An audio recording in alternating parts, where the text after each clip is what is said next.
keyingi 10 yilda xalq davlat idoralariga emas, davlat idoralari xalqqa xizmat qilishi lozim degan oliyjanob falsafani davlat siyosati darajasiga ko'tardik.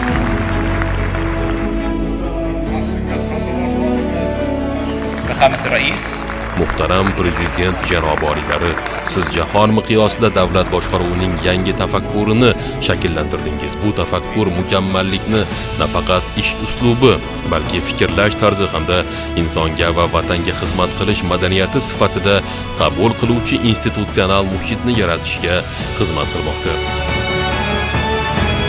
Aziz farzandlarim, aziz yosh kitobxonlar, sizlar bilan ko'rishish istagida har safar yuraman. Bunday daqiqalar men uchun baxtli daqiqalar. Yana bir marta sizlarni ko'rganimdan xursandman. Hayotda yuksak marralarga erishgan insonlarning barchasida bir umumiy fazilat bor. Ular ko'p kitob o'qishgan, har kuni mutolaa qilishgan. Kitob ularning bir umrlik dono va sadoqatli do'sti bo'lgan.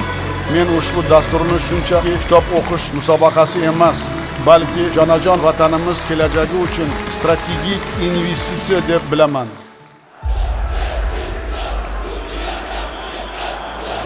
Bu kunda biz 34 yil kutganmiz. O'zbekiston Respublikasi Prezidenti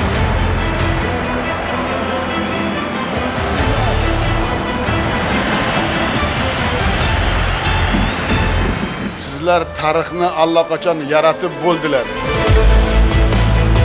Oldingizda turgan muhim uchrashuvlarda ortiqcha bosimsiz, hech kimdan hayiqmasdan boringizni berib o'ynang. Har bir to'p uchun, har bir vaziyat uchun, maydonning har bir qarishi uchun oxirigacha albatta kurashasizlar. El yurtimiz sizlarga ishonadi, prezident ham sizlarga ishonadi. Ana shuni hech qachon unutmanglar.